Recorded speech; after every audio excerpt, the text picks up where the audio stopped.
Hi, Lacrosse fans. Welcome back to episode number 18 of the Sticks and Picks Lacrosse podcast presented by Lacrosse Unlimited. Lacrosse Unlimited has provided the best equipment, apparel, and lacrosse footwear since 1990. Make sure you check out their website at lacrosseunlimited.com for all your lacrosse needs. I'm your host, Will Petchnig, alongside co-host Jake Fox. In today's episode, we talk to one of the game's top players who keeps on getting better each year. One of Shayne Jackson's former coaches said Jacko is like a fine wine, he gets better with age.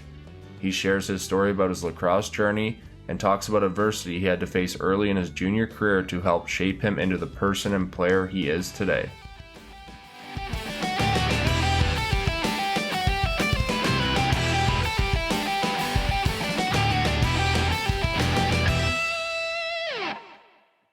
He's a two-time JUCO national champion with Onondaga, a Minto Cup champion, a Tewaaraton finalist, and NCAA All-American. He's an NLL champion, a 2019 World Box champion with Team Canada, and current Georgia Swarm star and one of the league's best players, Shayne Jackson. What's up, boys? Thanks for having me. Jacko, how you doing? Good, man. How you guys doing with all this? Not bad. Quarantine hasn't killed you yet? No, not yet. Not yet. We're definitely excited to have you on here and kind of go through your lacrosse career with us, and I'm sure fans will be excited to have you on as well. So we're going to start things off with going into your minor career and kind of just talk about where you grew up playing and just about some of the teammates you had growing up with. I kind of started when, I guess, a little late. I grew up in Clarenton, Bowmanville, Ontario, and I didn't play. Clarenton didn't get a minor association until I was about, I think, 11 or 12. So that was the first time I actually picked up a stick, was 11 or 12. And that first year was just house league. And then I remember I wanted to, stop playing because it was just house league and there was no rep. And it was just, I don't know. And then my parents are just like, just give it another shot, one more summer. And thank God they did, because we finally got a rep team, and I was able to make that team just because there were no cuts. Guys that were on that team, Nick Dashenko, he used to play for Toronto. And then Zach Higgins, he was our goalie. He was my goalie pretty much my whole career until the pros and until he got traded from the Swarm. He's my goalie in the pros too.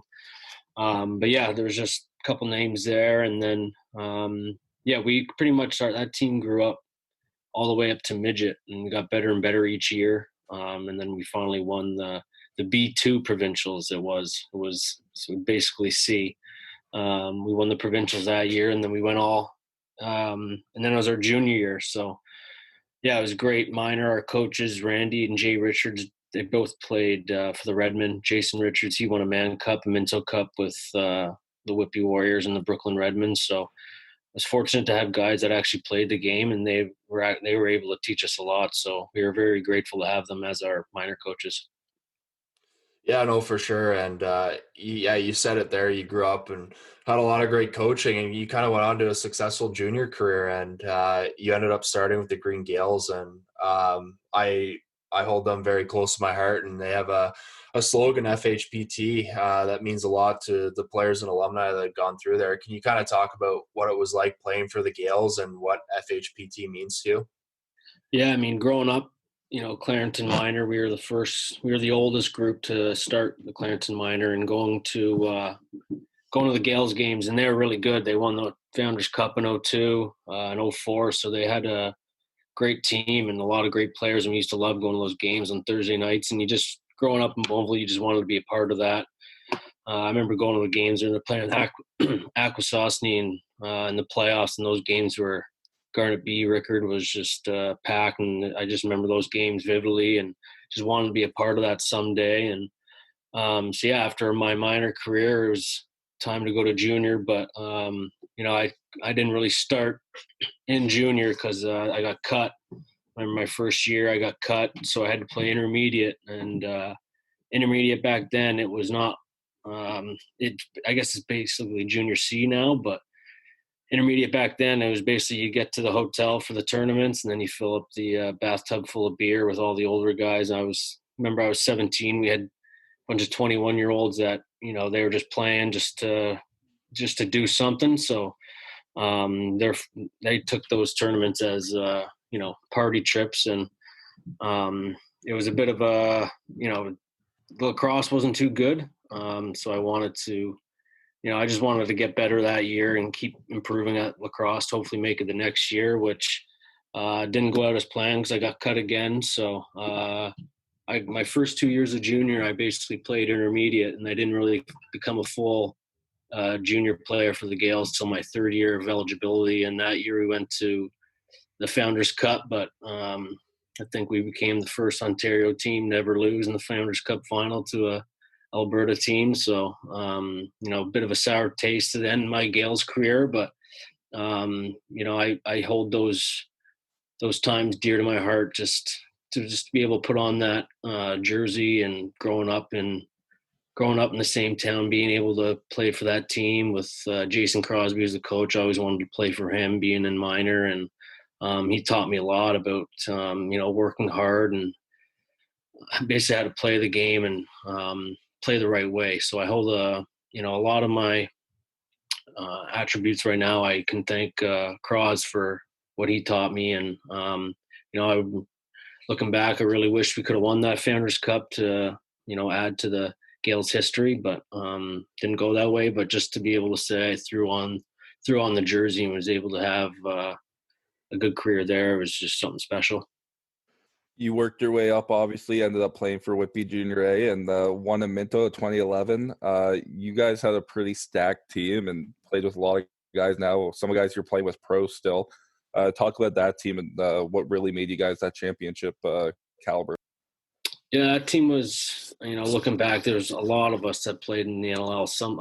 A lot of guys still do, but some played for a little bit and then, kind of went their own path. But yeah, we were just a very close team. Obviously well coached. We had Derek Keenan, Jeff McComb, and Dan Lattiser, all guys that have done it and won championships. So to have them, leading the way was, we were very lucky. But yeah, we were all very close off the floor, and I know we didn't. It's not like we ran away with the season that year, junior. We were kind of middle of the pack, but as the playoffs came, I remember we played St. Catharines. I think we swept them, and then we went into Six Nations. I think it was like game 3. We were losing. We should have lost, but we scored 2 goals in the last minute or so to put it to overtime. Ended up winning that. But so that kind of turned the tide of that series. And then we went to the Ontario finals against Orangeville and had a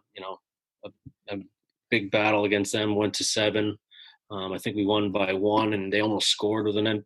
Derek Keenan pulled the goalie. And they got the ball back, and Johnny LaFontaine made a save in the net. And, we were able to win the Ontario, which Whitby hadn't done for quite some time. So to be able to do that, and then to go on to the Minto, where Coquitlam, they were the defending champions. Obviously, we had Mark Matthews back after his stint out there. So to have him on our side this year was a huge help. And, we had guys like Curtis Knight, Zach Palmer, Danny Littner, Riley O'Connor, the list goes on. A bunch of Zach Higgins and that. He's the reason why we won that Minto. He played out of his mind the final 2 games in the finals against Coquitlam, and if it weren't for him, we were not winning that series. I remember he made a massive save on Robert Church, and once he made that save, he kind of got the feeling that okay, we're really going to do this, and then to finally do it. Was amazing. I missed you in junior, I think, by a year, but from everyone I talked to, you used to be a little bit of a shit disturber, rolling guys' socks down and on face-offs and giving them some pinches and stuff. What kind of led? You don't do that anymore, really, but why was that your little go-to move? I don't know. I was just always the smallest kid growing up, so I just, I don't know. I would get under a guy's skin, whether it was like a dive or like a dirty pick, but I try to stay away from that now because, everyone in the league probably beat the hell out of me. So I don't want that to happen, but yeah, I don't know. I just wanted to have an impact on the game, whether it's doing something stupid like that, turning the tide. But I try not to play like that anymore. Keep my mouth shut and just focus on playing. Yeah, no, that's awesome for sure. I got that kind of info from Chris Cudmore, so I'm sure he'll be laughing at that right when he hears this. I also talked to Jason Crosby earlier today, and he did mention he wanted to make it clear that he made a mistake in cutting you, and it was the best thing he ever did was bring you back onto the team, and you guys had a long run, and you were a huge part of it. So we're gonna go into your NCAA lacrosse career. We want to know why you decided to go to Onondaga and how that process came along. Well, back then you had to. No one was really making tapes. I know in Canada it wasn't like a big thing to make highlight tapes and send it off to coaches. So you really had to go to those tournaments down in the States to get seen. But um, the Oshawa Blue Knights, they had tons of guys go NCAA, and they're kind of like the top program, at least around here. But tried for them, never made that team. So of all the Clarington guys that didn't make that team, we were just, all right, we might as well make our own Clarington team. And we got old hockey jerseys, and away we went, first time ever playing field. And so coming out of high school, I didn't talk to any schools. Rightfully so. I was very raw in field. All I knew was just, if you catch it around the crease, put it in the net. And so one guy I went to high school with, he went to Onondaga. So I was like, screw it, I'll give it a shot. I have nothing else going on. So, and turned out to be one of the best decisions I ever made. Chuck Wilbur, he's grown one hell of a program there. And, the year I was going in was the year that Cody Jameson was there, and all those guys, they won it. So Sid Smith, Cody Jameson, Ken Squire Hill. So I knew about them. I knew about that program. I knew they were good. So I was like, if they're winning every year, might as well go to a winner. And if those guys can do it, it kind of gave that school credibility in my eyes. If I didn't really know any big box players there, I don't know if I'd go there. But with them going there, and then they set the foundation for all these teams. Playing with Jammer this past summer was awesome. Something I always wanted to do. But Onondaga was unbelievable. That's when I was not very into working out, so which was perfect for me. They didn't have team lifts. They just kind of practiced the hour and a half, 2 hours, and then you're on your own. So I wouldn't say my eating habits were good there, but the lacrosse was awesome. It was the first time I ever played lacrosse every single day. So I feel like a lot of my development happened there, and be able to win 2 championships there was awesome. And playing with some of the guys like Jeremy and Jerome Thompson was my first year was incredible. So I loved my 2 years at OCC. Yeah, you said 09 undefeated, 09 2010 national champion, then you yourself won player of the year for JUCO in 2019. That led to you going to Limestone. Why did you choose Limestone? What was going through your mind when you did that? Well, I didn't have any D1 offers. Obviously, my main goal was to go D1, but I wouldn't say I had the grades to go D1, and no one really knew about me. So once Limestone, Chris Barrett, he was really, adamant of me coming down. And once I went for a visit, and I'd known about Limestone just because I had heard they won. I didn't know anything about NCAA lacrosse, but I just heard that they're usually right around the top of the league in Division II.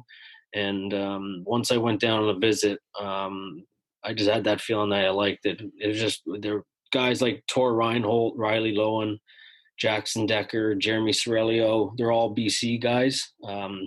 Tor and Riley still play. And then Jackson Decker, he played for the Mammoth for a couple years. But once I went there, we had a couple good nights down there. And once that happened, I knew that this is a place I wanted to be. And like I said, the coaching staff, it was Coach Clark's first year there. So to be a part of his first year, and he's an awesome coach and an awesome guy. So, and then Chris Barrett, I love that guy. He's a big reason why I went there. And small town, not much to do there, but the lacrosse is good, and you really get to get a good bond with the guys. Always hanging out with them, and with nothing to do, you can't really go off and do your own things. You're always hanging out together, and that made a lot of fun. You know, one of my best buddies and your teammate's cousins, Jordan Sturos, is there right now, and he absolutely loves it. So Yeah. I've heard a lot of stories of what it's all about, the party life there. So I can imagine he had a little fun. Yeah, a lot of house parties. Got good at that. We had one like little pub, or we go to Applebee's. That was our bar in Limestone, which we called it Club Bees. So, yeah, their school's expanded now. I was there about a year and a half ago, and they got a lot more. They got a turf field now. So when I was there, it was nothing compared to what it is now. They actually have a stadium, so it's cool to see them building onto the campus. One thing you did, which you rarely see, is you were Twarton finalist as a D2 player, which is like never happened really ever. Talk about that experience and just the honor of being there on that night and being on that stage with all those guys. Yeah, well, I wasn't like the top 5. It was like the top 25 list that came out, and but yeah, I remember Coach Clark told me, and you kind of hear on like the websites or whatever. But yeah, it was a huge honor just to be considered, one of the top 25 in college lacrosse was at that time huge for me and a big confidence booster. But I mean, I didn't want to stop working from there. It kind of pushed me to keep working, and it kind of reassured me that whatever I've been doing is kind of working. So I didn't want to just stop there. I wanted to do more with my career, and it kind of pushed me to keep working up the ranks, so to say, to keep getting better at lacrosse. Yeah, no, for sure. You've definitely worked hard to get to the level you're at today, and you've had a lot of success so far. So before we get into any more, we're going to have a little bit of fun with our this or that segment. So basically, Jake's going to give you 2 options. You're just going to answer which other option you prefer with no explanation. You can explain if you want, but you don't have to. All right. All right, here we go. So the first one's box or field lacrosse? Box. Take every face off and get the shit kicked out of you, or serve every bench minor? Serve every bench minor. Better coaching style. Who do you like more, Derek Keenan or Eddie Como? Oh God, I don't know. I'll go Eddie because he doesn't yell at me like Derek used to. Yeah, DK can be pretty loud. I've been on the opposite bench. Minto Cup or NLL Championship? Oh, that's tough too. The Minto, it's tough because the Minto you only have 5 years to do it, so it makes it that much harder. And the NLL, because it's the best of the best. So I mean, the NLL trumps all. Major Series lacrosse or the WLA, the Western League? Major Series. Green Gales Jr. or Whitby Jr.? Green Gales. Tim Hortons or Starbucks? Tim Hortons all day. Pizza or wings? Pizza. Ferrari or Lamborghini? Ooh. Ferrari. Golf or fishing? Golf. I'm getting into golf, so I've sucked my whole life, but now before I came back to Ontario, I got 3 rounds in a week, so that's a personal record for me. So golf.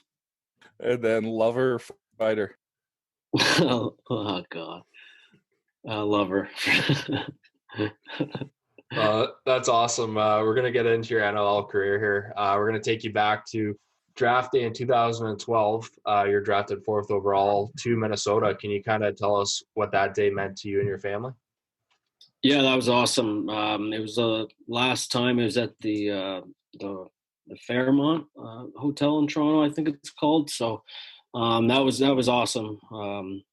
Chaka Bainbridge, he brought myself and Mark and a couple other guys in early and to the hotel, and we kind of went upstairs and just shot the shit and talked a little bit what's going to happen, and kind of calmed us down. I mean, I know I was nervous because you hear what's going to happen, but you don't know for sure. But I just wanted to get drafted, and that was the year Minnesota had 2, 3, and 4. So it's kind of known that myself, Kyle Matisse, and Brock Sorensen were going to kind of go to that team. We didn't know the order, but I couldn't care less. I would, if I was the last pick in the draft, I wouldn't have cared. It was just, an honor just to get drafted in the league, and to go to a team like Minnesota who, they went to the semis the year before, and, so you kind of got the feeling that they were on the right track, and we went to the semis my first year too,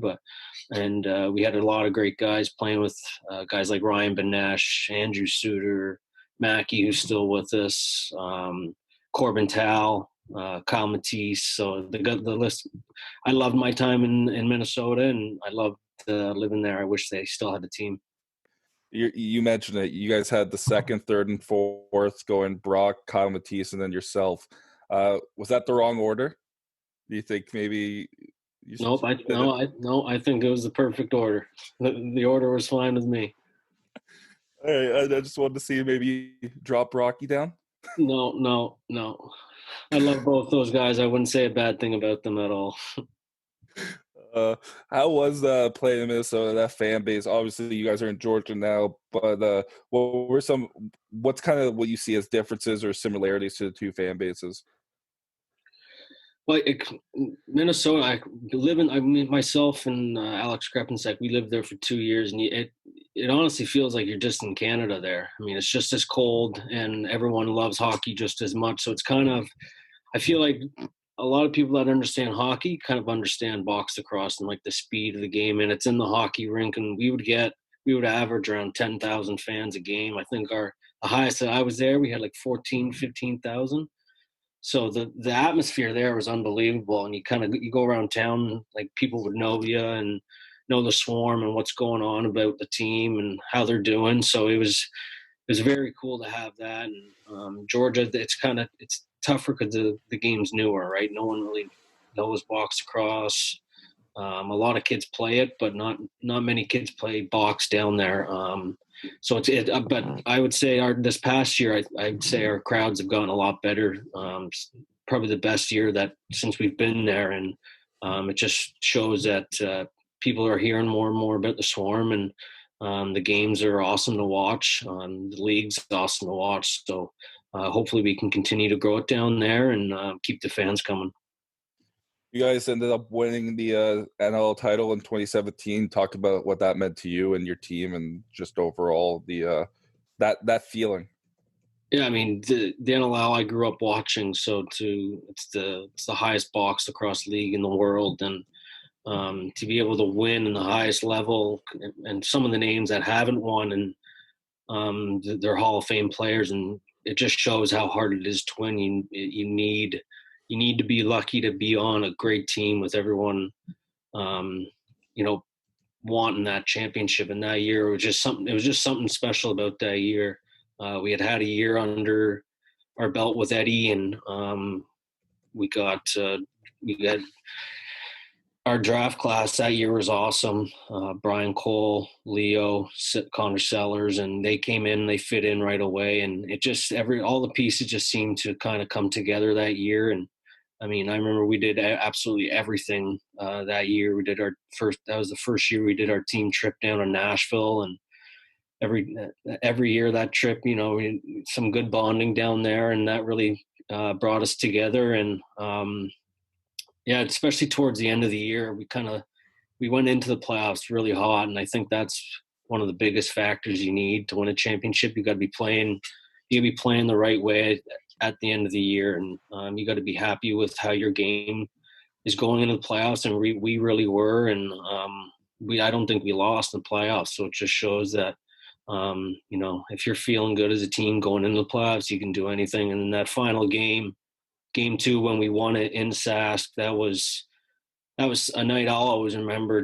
I remember during O Canada, all 16,000 people were singing O Canada, and growing up watching hockey in the Stanley Cup playoffs, they really felt like you were on that sort of stage. And I remember the whole crowd was just singing O Canada. The guy didn't sing, and that that gives you goosebumps when you're a part of something like that. And to win how we did, score with 6 or 3 seconds, whatever it was, and then win in overtime was unbelievable. And I had my mom there watching the game at the rink was was awesome, and being on the floor with her while we won it was something very special, and I'll always remember.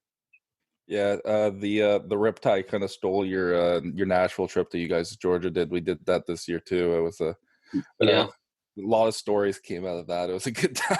Yeah, I remember seeing all of them. I remember after the Predators game, we all met up at, can't remember which bar it was, but yeah, I remember seeing all the boys there. We had a good group.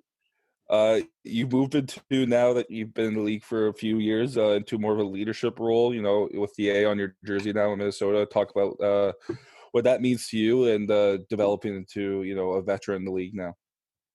Yeah, I mean, just when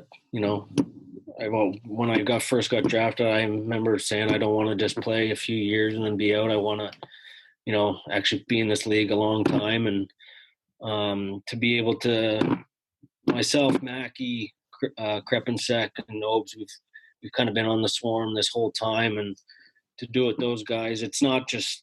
I might have the A on my jersey, and same with Nobes, and same with Mackey with the C. But we have a lot of leaders in that dressing room. Guys like Lyle, guys like Randy, Jordan Hall, Mike Poole, and Joel White. So it's not just the three guys with a letter on their jersey. It's really all the guys in the room, and I think our management and coaching staff have done a good job bringing in the right people. And there's not just one leader. I'd say everyone on our team has a voice, and it's about everyone pulling together. You've played well, let's switch it to summer ball now. You've played both in the Western Senior A League and the Eastern Senior A League. Talk about some of the big differences you've seen in both. Obviously, I think when you played the WLA was your first year right after junior. Yeah. So talk about some of the differences you saw in that. Yeah, out of junior, I went before I got drafted. I went to the Langley Thunder, and they had gone to the Mann Cup the year before, and I believe Mark Matthews is in contact with them. He was going to go out, but Brooklyn wouldn't give him his release. And I was his property of Oakville at the time. It was Ajax, but then they moved to Oakville. And I remember Terry Sanderson asking me what I wanted to do. No, Clem Durazio was the first year. He was the coach. And he called me and asked what I wanted to do. I said I wanted to give BC a try. He was great. He said no problem. And then Terry Sanderson the second year, he said no problem at all. And for them to do that, because I seen a lot of teams, they don't just let guys go very easily. So for them just to say, yep, no problem, we wouldn't hold you back, was something I was very lucky to be a part of two great programs like that. And my first year we went to the Mann Cup. I loved it there. Loved my time out there. Was able to play with Lewis Ratcliffe, Ethan Iannucci, and that's when Nucci was in his prime, and he just freshly scored 72 goals, I think it was. But the main difference, I would say, the WLA and the MSL is the travel. You don't really have an away game out there unless you're going to the island.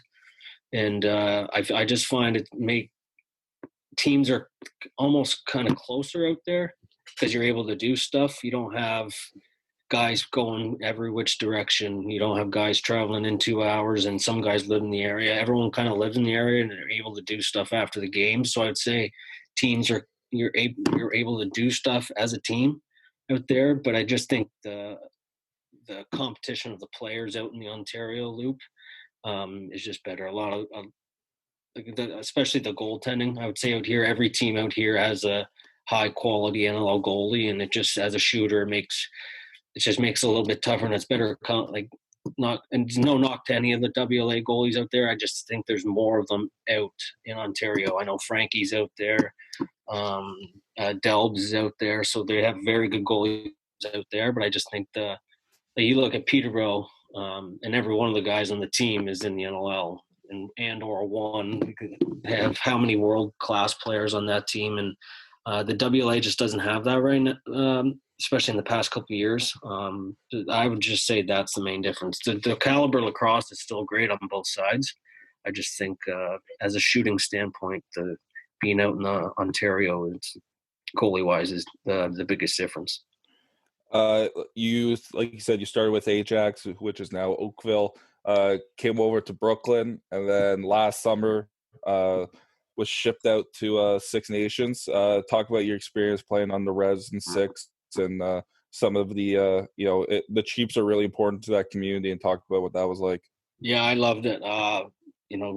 Watching the major series, and they had a dynasty going there, and just to be able to play with guys like I said earlier, Cody Jamieson, Randy Statz, Lyle, Dane, Durston, all the list goes on that team too, and like the defense on there, Coatsy, D Ward, Dougie Jamieson. I enjoyed it thoroughly, and hopefully this COVID stuff ends so we can get that season going, because I'm really looking forward to going back to Six Nations this year, because I think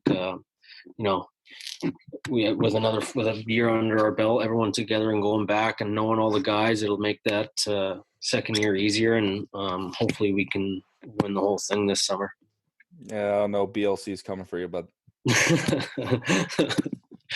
Yeah, no, for sure. You guys had a good run last summer and just fell short to the eventual Mann Cup champions, Peterborough Lakers. So we're going to get into another little fun game here. It's a word association game. So basically, Jake's going to give you one word, and you got to think of a player or person involved in a game of lacrosse that first comes to mind when he says that word.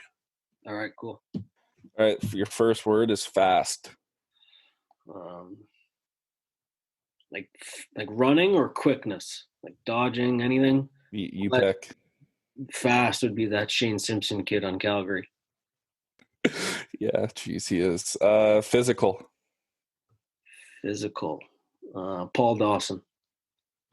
Coach. Ed Como. Greatest of all time, the GOAT. John Tavares. Skills. John Grant Jr. Agitator.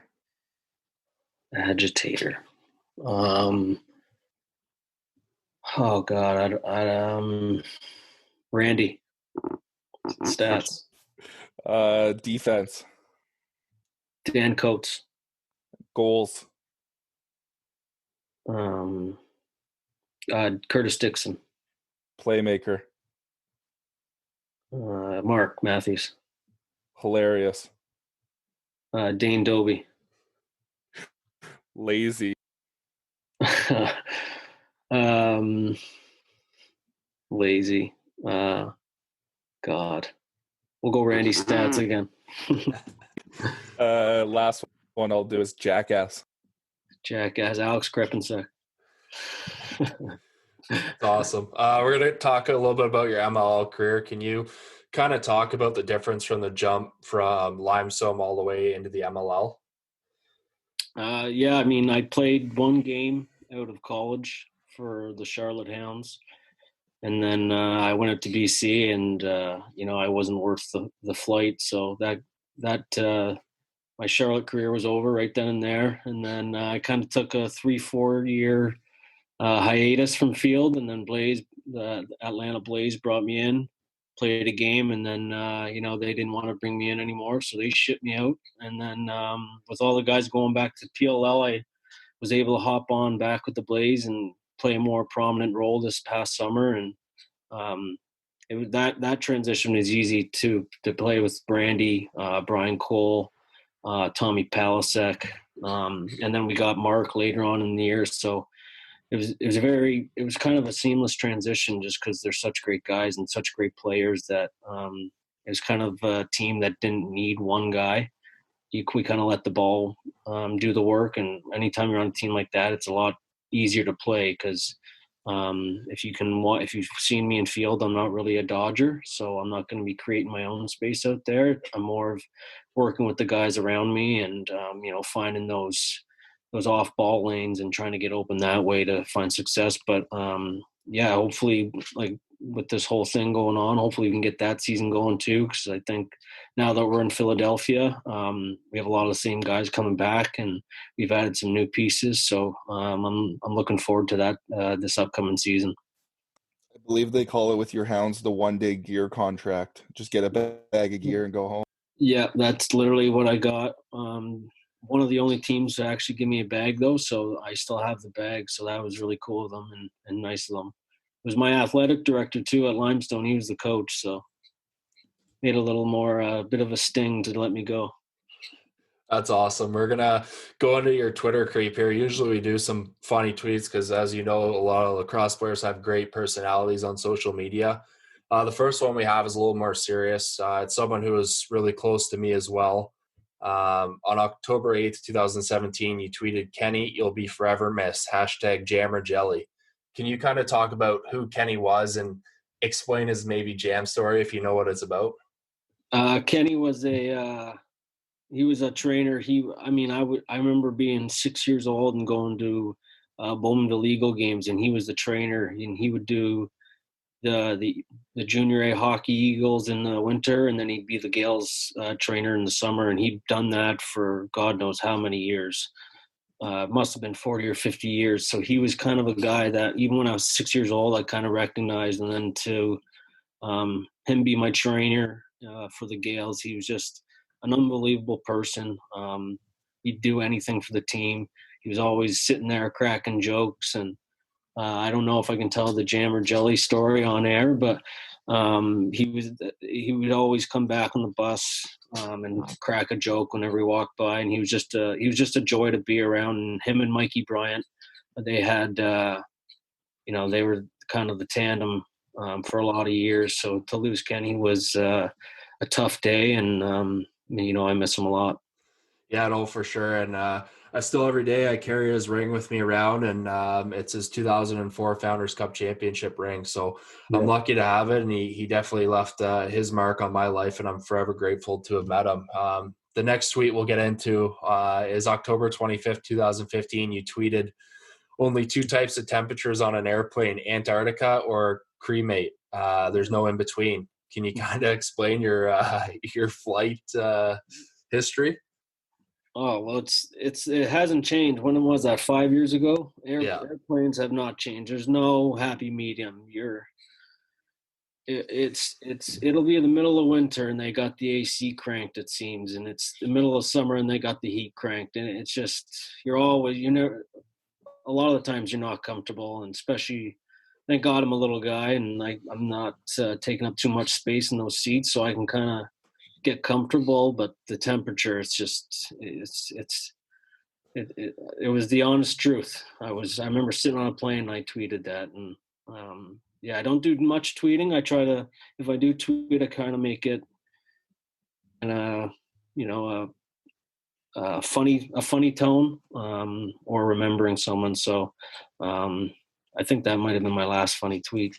Yeah, I want to know who are guys on Twitter that you think have some pretty good Twitter game in the lacrosse world. Who are guys that know how to do it proper? Logan Schuss, he's good at it. He's got a lot of takes. Alex Krepinczak, he used to have a lot of funny tweets. I like tweets that are funny. Actually, the best I think is Curtis Dixon. I love how he just gets into it with everyone, and he doesn't matter who it is. He'll call anyone out, and it's kind of funny to see.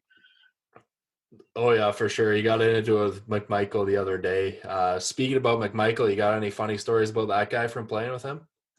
I played with him my first year out in Langley, and he was an awesome guy. He took me under his wing. He made sure I was comfortable. But I remember being like the man cup. He would just walk the line, staring down the other team on Peterborough, and they had a lot of tough guys too. I was kind of worried if someone actually wanted to grab him, but he was a great guy, and he didn't play that much, but he was a big part of that team, and he was all about team first, and getting the guys together and building up the team camaraderie, and so to go out there and have him there was kind of cool, and yeah, he's a great guy.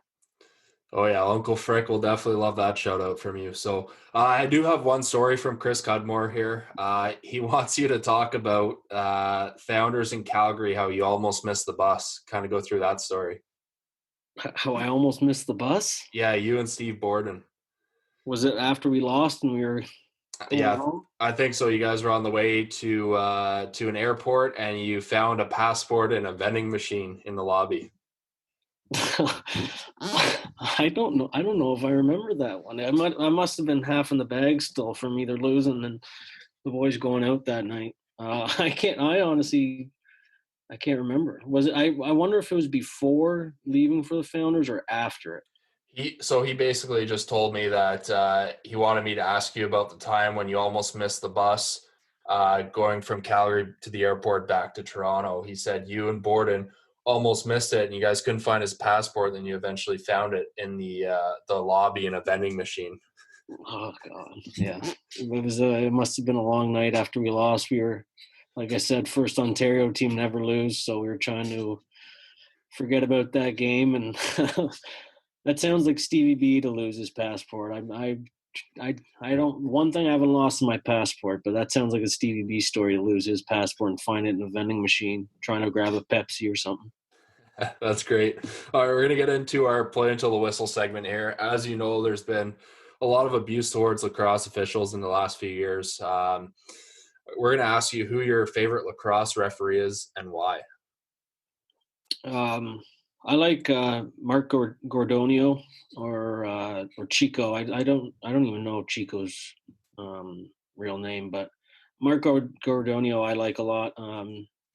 Just because you can have a conversation with him. I mean, I think any ref I like the refs that you can talk the game with them and be like, okay, no, why? Like if you yell at him, he'll say, "This is why I didn't call it," and he'll actually have a conversation with you of what happened, what he saw, and I truly respect that and can deal with that. We had, I remember one this past year in Vancouver. I think he might be a Western ref. He's like a smaller guy, but he was great too. He would have a conversation with you and be honest with you, and he'd tell you what he saw. So I think anytime a ref does that, that's when it's the bad calls he makes in your own eyes make it a lot easier rather than a guy not being able to talk to, and it's kind of his way or the highway type thing.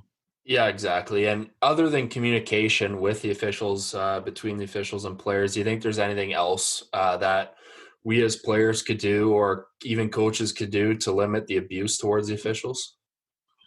I don't.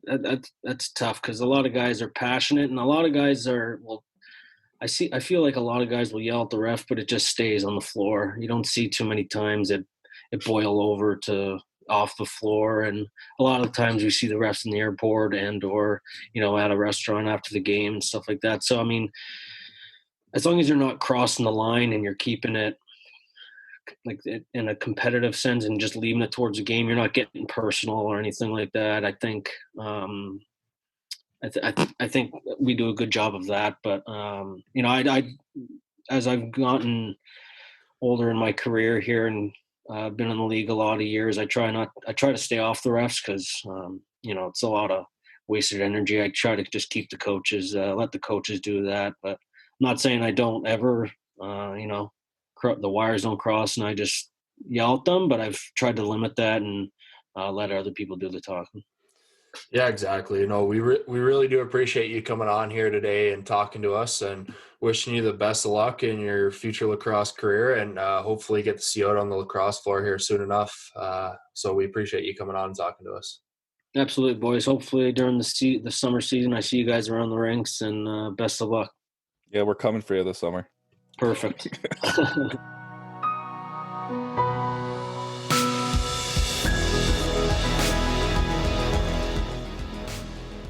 Thanks for listening to another episode of the Sticks and Picks Lacrosse Podcast presented by Lacrosse Unlimited. Lacrosse Unlimited is currently giving away the new True Vector Lacrosse Head and a Staple Pigeon Unlimited Shaft. Check out our social media pages on Twitter and Instagram at SticksPicksLax and on Facebook at Sticks and Picks Lacrosse to find out all the details on how to win the giveaway.